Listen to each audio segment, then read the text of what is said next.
Did you know that I have a course called Women Who Lead that will change everything about how you interact with humans? You'll learn how to make things safe, logical, fun, and memorable so that people will listen to you and love you a little bit more than they already do. All you have to do is go to www.aimwithus.com and click on courses, and it will take you to everything you need to know. I hope to see you there.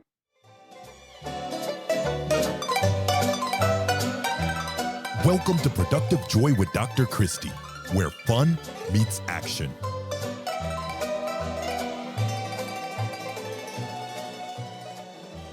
Hi, friends. Welcome to Productive Joy, the recap. I have such a special guest today, and normally recaps are just me, but today is a very special day for the McMullen house. Our son, Jackson, is marrying the love of his life, Cassidy, today.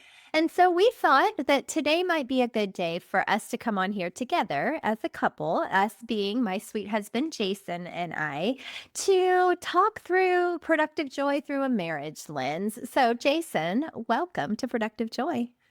Thank you for having me. Yeah, I'm really excited for this. And I think we both wanted to just do a tribute to our kids and give them a little advice that we've learned over the last 26 or so years, right? So 26 years married, 28 years together. What would you say the number one lesson we've learned has been, my dear? Number one lesson sounds like a challenge, but there's plenty. I think probably the hardest thing that we've learned, or at least chiseled away the most at, is our communication. I think that we both came in with a lot of expectations of what marriage was supposed to look like, whether that was Leave It to the Beaver or the Cosby Show or any number of things we grew up watching our parents. And as you peeled that onion and we lived together and learned life together, those shows kind of fell apart and they didn't stand up. And so I think probably communicating in an effective way that we both understood each other and being able to say things that were meant with the purpose that they were intended, and not just, I heard you say something that offended me or upset me and bothered me. Tell me more why you said it. No, I'm actually meant this or that. And being able to communicate in a way that was receptive and respectful, I think, is something that we've learned and have chiseled and continue to chisel. Yeah. So for the listeners, Jason and I have been marriage mentors together for the last 8 years. And it's because our church built a chapel for the sole purpose of outreach. And in those 8 years, every couple that's gotten married in the church or in that chapel has had to go through 4 marriage mentoring sessions. And Jason and I collectively have done around 105 couples in those 8 years, somewhere in there. We argue over the number because I haven't kept good track. But the concept is that the reasons marriages fail really aren't infidelity and money. It's actually lack of tools. It's not knowing how to communicate appropriately, not knowing how to resolve conflict, not knowing how to be the right partner for one another. And that's where people get stuck. So today is a big day because our son is getting married. And first of all, that's just crazy, Jason. Can we talk about that for a second? Like, how are we old enough to have a child that's getting married? We aren't. I still behave like I was 25, so it's fine. Yeah, it is fine. It's fine. And they are going to be wonderfully happy together. And it's exciting to get to watch this process. And we have learned some things over the years that I think are worth sharing. But what the reason we wanted to do this episode is because it was going to air today, and because the things that we've learned aren't just for Jackson and Cassidy. They are for any couple who's trying to create a little more productive joy. So let's go that route. If we had to define productive joy in a marriage, in a union of two people who are supposed to be figuring out this whole life thing together, how would you describe it? I think that productive joy in a marriage, in a union that we have, is something much different than being productive in a job. I'm not making a widget, right? I'm living life with a person. How do I have that be productive? And sure, I can be happy in my marriage, but productive joy sounds a little bit more challenging. But I think as I think about it, the productive joy piece is the piece that we challenge our couples when we mentor them every day. And that is to have the wedding day kind of be your jumping off point, kind of your worst day ever. Not really, but your worst in your marriage, because you want to grow. You want to work hard together and build that relationship on each individual brick of each day. And sometimes you're going to go back a couple steps and sometimes you're going to jump forward, but working on it together in a collective that is not intending to fighting to win, but instead fighting to learn, so that you learn why you got in that fight so you don't have that fight again, and taking things along the way and learning from them and not just continuing to repeat them. So the productive joy piece, I think, probably means more of working together to get better. Yeah, I couldn't agree more. And I think that comes with time, that comes with energy, that comes with effort. You know, you and I talk a lot, two couples, about becoming the CEO and president of their company, which in our case is McMullen Incorporated. And in Jackson and Cassidy's case is also McMullen Incorporated. And so figuring out what you want your business to be, you know, figuring out what it is that you contribute bigger than yourselves. I think if I'm going to define productive joy in a marital setting, I think that part of what needs to be called out is, what's our mission? What is it that we're going to bring to the table together that we can't bring individually? Because we all have those unique genius things and they're not the same. And I'm grateful that we're different and that we don't approach things exactly the same way, because you help me see things I could never see otherwise. And I think that's something I want to encourage Jackson and Cass, but also any couple listening to this, any person listening to this who has a significant other.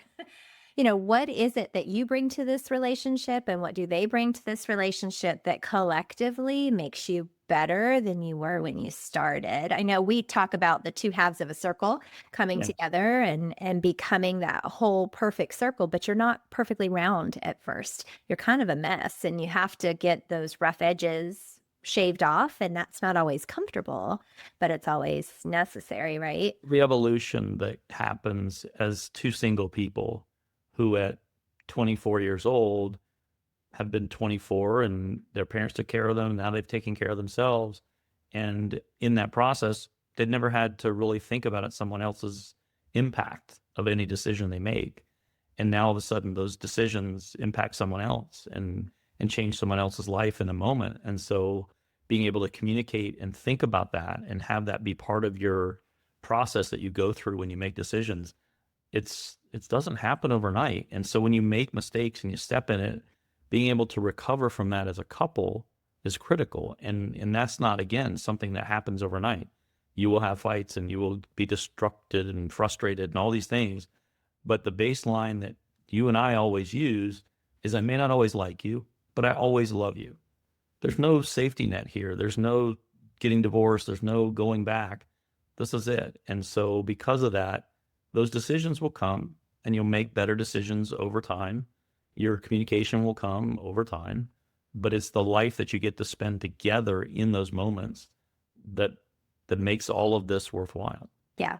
And remembering that in those moments and not just powering through. I mean, you know that I'm a power through kind of girl. And so I forget to stop and say, hey, we should celebrate this milestone, or we should enjoy each other's company. Why else are we working so hard? I think that's part of this process too, is that too much productivity and not enough joy is a problem in a marriage where you are just go, go, go, but you're not actually enjoying the purpose of marriage, which is to have a partner. And I think it brings up a good point. And too much productivity it's a business partnership, and we're raising children and we're having a home and we're running a business. But if all of your conversations are meetings and not just conversations about your future dreams and hopes or sadness or happiness or things that you're talking about that are not just, hey, are you getting the kids on Tuesday? And 4 months from now, when my mom comes to visit, what do you want me to wear? Like, get out of that. You've got to make time to have those dates. You've got to make time to have that joy in the productive joy piece. Yeah, because you do say that I do that. You're like, I don't care what's happening 2 Thursdays from now. I am living in today. And then on that second Thursday of the month, you will say, you never told me. And then I'll go. Right. I mean, that's just, I think that's marriage 101, right? That's our balance. So I have an idea, and I am throwing you this curveball because it's fun for me, maybe not fun for you. But I want to give Jackson and Cassidy a top 10 things that we want them to know about being a couple, right? So it could be anything, and we'll just go back and forth. These are not in any particular order. We did not prepare this ahead of time, my friends. So this is not just for Jackson and Cassidy. This is for anybody who has a partnership, a lifelong partnership that they are wanting to invest in. So I'm going to let you go first, and we'll see if we can. This is number 10. But again, there is no particular order to these things. Let's see how many we can come up with. Now, these are things that we are suggesting as things that you should maintain in a relationship. Is that where you're going? Yeah, but it doesn't have to be. I mean, it might be a phrase, it might be a concept or idea or a suggestion. It could be any of the above. Well, I think we would kick ourselves if we didn't lean on our good friend Brene Brown and start off with clear as kind. Clear as kind is a great phrase, and it certainly has a good partner that runs along with it. And I'm going to tee you up with that second one. But clear as kind, meaning the basic fundamentals of being clear with what you want from your partner and what you want in a situation. Where do you want to go for dinner is always going to be a big one. Where do you want to go for dinner? I don't care. But then I don't care turns into I didn't want to go here. And then you're frustrated and you're in a fight. That's not the way. That's not clear as kind. Clear as kind is saying, I really don't want Mexican. Chinese sounds good to me. Do you mind we go there? Sure, that sounds great. And off you go. And it eliminates a frustration. So clear as kind, I think, is where I'm going to kick off. Okay. Well, then I will kick off with what you teed me up for, and that's the story I'm telling myself. So also a Brene Brown thing, one that I think I've probably mentioned on this podcast at some point because I think it makes so much sense. But the story I'm telling myself has saved us so many arguments. And that's because every one of us has a story playing in our heads all day, every day, really. It's like a movie script. And that movie script is very clear to us, but we don't bother to give the other actors and actresses the script. And so we have a way that things are supposed to go. And when they don't, we get ticked off. And the reality is that that's on us, not them. So that's kind of combining two. But the story I'm telling myself, every one of us has a story. And in a situation, we get the opportunity to say, this is the story I'm playing in my head. Now let me see it from your point of view. So the example I use all the time happens during football season because I, as you know, am 100% extrovert. I love the humans. I want to talk to all the humans all the time. But the problem with that is on Sundays, we'll go to church and I'll be excited and I'll be talking to all the humans, and then we'll come home. And my sweet husband is an extrovert publicly who recharges as an introvert. And so he'll come home, sit down in front of the TV, and 4 hours later, he's still watching football. And I am meanwhile slamming cabinets and having a moment because he hasn't talked to me in 4 hours. And why are you so mad at me? And so I have to say, Jason, the story I'm telling myself is that you haven't spoken to me in 4 hours. And that makes me feel neglected. And then he gets to say, I wasn't being neglectful. I was just having a busy week. The Bucks were playing. They were winning. They were losing. It didn't matter, but I just wanted to watch the game, recharge for the week, and get ready to charge on the week. And I just needed some time to decompress. Oh, okay. Right? Like that's not aggressive. That wasn't, I was mad at you because you didn't make me a peanut butter and jelly sandwich after church. It was, hey, I needed some time down. Now, should I have said something? Probably, but. Well, but the reality is that you get a story and I get a story. And instead of imparting my story onto you, I need to be okay with the fact that you have a perspective and I have a perspective in every situation. So, okay. So that would be number 9. What about number 8? Number 8, I think probably only because it falls very high and near and dear to us, and that's finances. We live in a world where we don't get to trade goats and, fruit for services. So we have to have money and we have to deal with it. You and I dealt with money in a very, very different way coming into our marriage. And then that way retained itself for about 18 years of banging our heads against the wall, wondering why we couldn't make any headway, and fought over not having enough. And then we'd have enough and then we didn't. And it was up and down and it was always frustrating. And never really figuring out why we couldn't win with money. And so fortunately for us, we used Dave Ramsey and found, came across his teaching and thought that that was very helpful to dig us out of a hole very quickly, and made some big headway in that direction. And it allowed us to start blaming the problem and not each other for what was going on with our money. And once you can do that, once you can create a budget, once you can start to see the light at the end of the tunnel, the conversation and the communication around that, 4-letter word that is money, which isn't spelled with 4 letters, but it seems like it sometimes. And that is, you're able to now make a conversation normalized that always was a fight. So having a budget, having conversation about money, making plans with money, using it for good, having fun with it, and not feeling trapped and abandoned by money. I think that is something that if you can do early, it's a game changer, really is. Definitely. And then being a team, right? Okay, so I am going for number 7 to say timing is everything. We mentioned that we've done 105 couples, and couple number 6 are some of our favorite human beings, Jennifer and Dale Stanley. And they had been together a long time when they decided to get married. And when we first talked to them, they literally said, we said, what's going to look different after the wedding? And they were like, nothing. I'm like, oh, maybe something should. Otherwise, it's a really expensive party. But one of the things that they actually taught us was that you should not have any serious conversation after 10 p.m. And I don't know about you all, but Jason and I more than once in our relationship have laid staring at the ceiling, one or both of us crying or mad or frustrated about something that we brought up at 10:30 at night, and really we're just exhausted and not capable of discussing at that moment. So it's not that you are going to bed angry. It's that you aren't bringing up major things late at night when you are not mentally prepared to do so. So I think timing is everything is something every couple needs to remember. So Jackson and Cassidy, our advice to you on this one is to set some limits. We're going to have our serious conversations before such and such a time, or I'm not going to bombard you with questions the minute you walk in the door, because I know that that is when you need a minute to decompress. So timing is everything is number 7. Jason, number 6. Timing is everything. Number 6. Yeah, absolutely. Let's talk about it. Sex is important, and sex is not what you see on TV, and it's certainly not what you see on the internet. But sex is amazing, and sex is what marriage is built for. It's what God intended. And so enjoy it. But more importantly, talk about it. Number 1 was communication, being clear. Be clear about it. Have those conversations. That's not for everybody to know about. It's for the two of you to learn each other and to have a wonderful life together and enjoy that piece of it. So I highly encourage you to have lots of sex.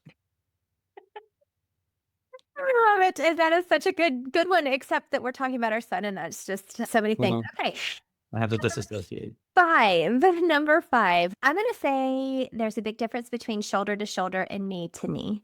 So we learned somewhere along the way that men communicate shoulder to shoulder and women communicate knee to knee.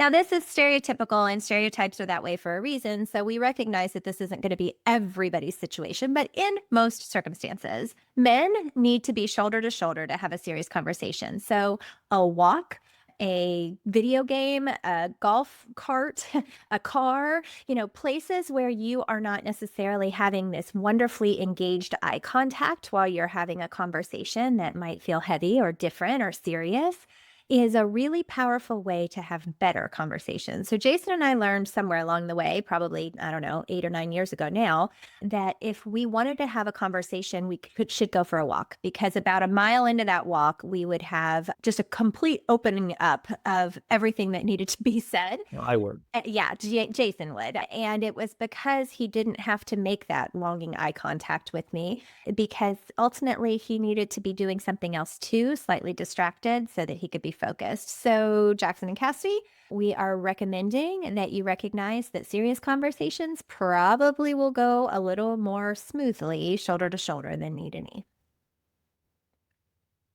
All right. I had one and I forgot it. Well, because I was trying to actively listen and think the next thing I was going to say. And Also, maybe active listening is this one. Active listening. Yeah, well, certainly that is part of it. And being able to listen in 2 different ways. And there's 2 different schools of thought here. And this is a great one that kind of helps us ask the question of what listening should I be doing? If Christy comes home and she's frustrated and wants to tell me something that's bothering her, upset her at work, whatever the situation might be, and she starts rattling off, well, as her husband, I want to fix a problem that she has, just ingrained in who I am. So most men feel that way when their wives are upset. They want to solve that so that they can calm down. Well, the question you have to ask, is this golf or is this tennis? Tennis is a back and forth. You hit the ball back and forth. She says something, you respond, you get the picture. Golf, you hit the ball, you follow it. It's a solo sport. You're doing it yourself. You're going through the game by yourself. So if she just needs to get this off her chest and just vent about something for a few minutes, I don't need to have a problem solution for her. I just listen if that's golf. If it's tennis and she needs me to solve a problem or help her think through a challenge that she's faced with, now we're going back and forth. What did you think of this? Who is this person? What is their role? How does this activate? Now you understand it's a tennis match back and forth. So I would say that in those timing moments when you're thinking about how am I going to listen, golf or tennis is a big response that you can ask to help make that conversation more productive.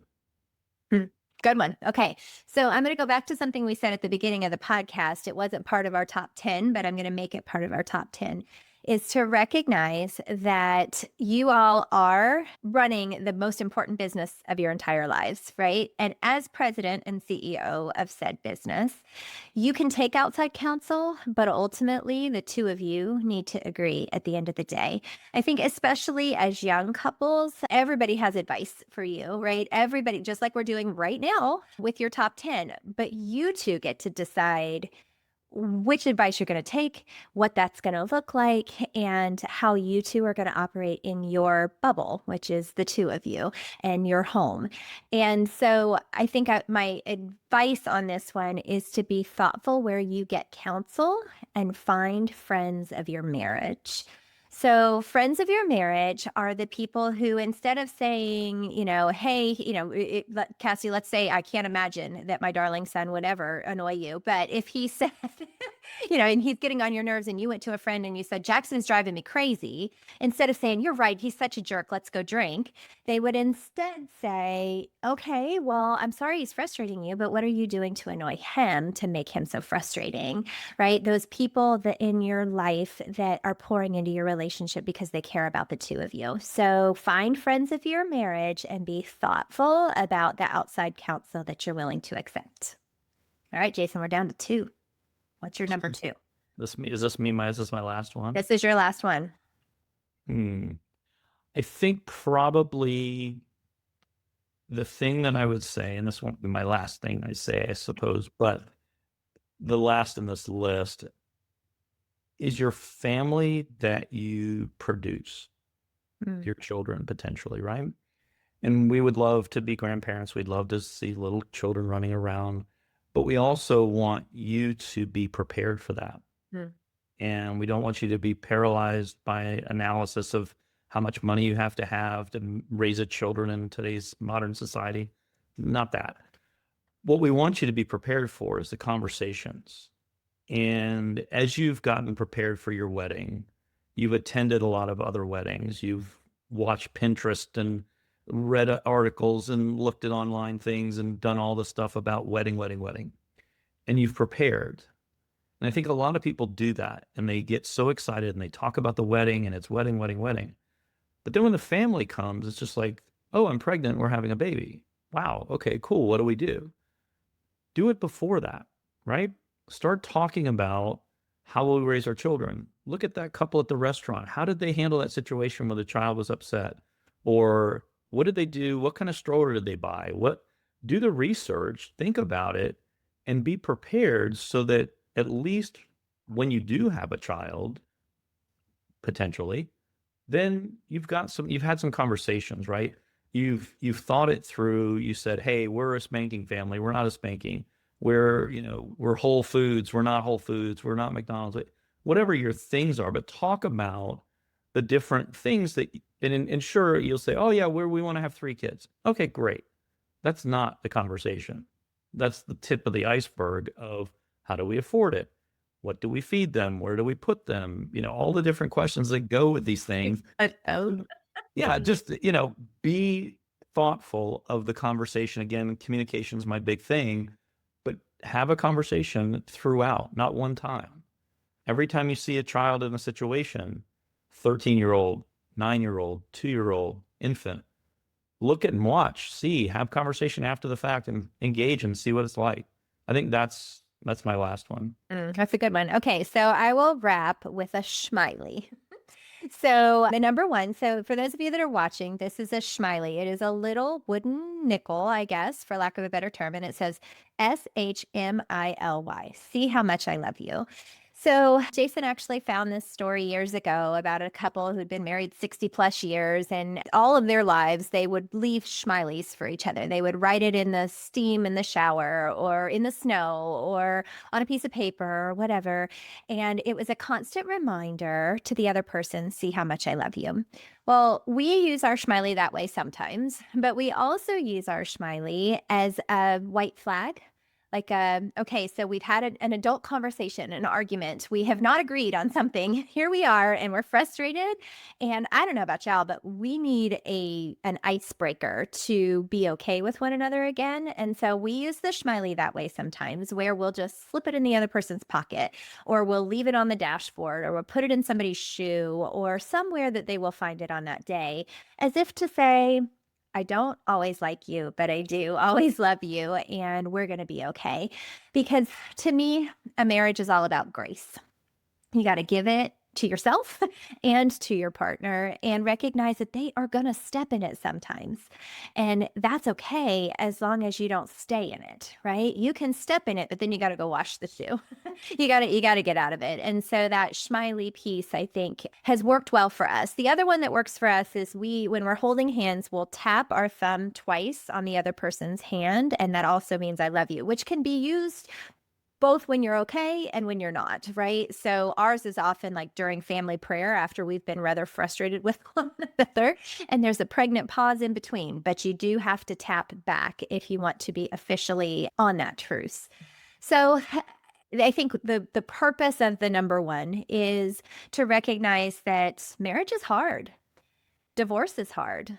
You have to choose your hard, and you have to recognize that it's not okay to just live in the mess and assume everything's going to be okay.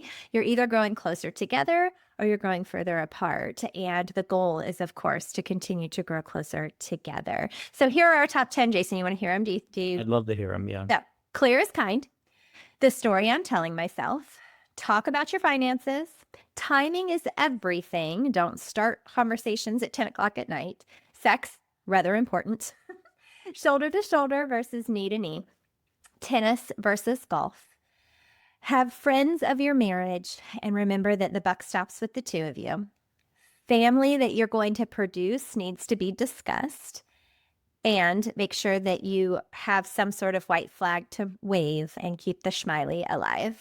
So there's our top 10. Jason, what would you add to wrap a bow on this conversation? Well, I think probably something that I would probably say today, probably, right? And that is, you've never done this before. You've never been 24. You've never had a ring on your finger for life. You've never had this person there with you. And we're so proud of what you've done. But we all live in a life that is trying to keep up, trying to race whoever's next to us to the next thing. Oh, the Joneses have this, or we should have that, or please don't do that. Just make your life. If it's a goal that you want and the two of you agree on it, go crush it. But don't get a goal. Don't buy a house. Don't buy a car. Don't do things because somebody else convinced you should have it because they were selling you something. Buy into your story. Buy into what you're doing. That's what I'd say. Well done. Well said. So friends, thank you for going on this little adventure with us. We wanted to pay tribute to our kids because today's a big day. And when I think about 24 years ago when I held that little boy and I had dreams for him, My dreams were that he would find this kind of happiness. So we're so proud of both of you and so excited for the life that you're going to live together. And we cannot wait to be a teeny tiny little part of that as you figure out who you are. And so for all of the rest of the listeners, I hope that you gathered some nuggets of wisdom today. I think that we dropped lots of them. Which ones of them minister to you will be up to you. We don't claim to be experts. We've just done this for more years than we didn't, as far as age is concerned. And we're learning every single day and we're continuing to grow in this space. So thanks for going on this journey with us. Thank you for allowing us to get to share this for our children, but also for you. And we just challenge you today, as we always do, and this one will be a little more fun, is to figure out a way to turn fun into action.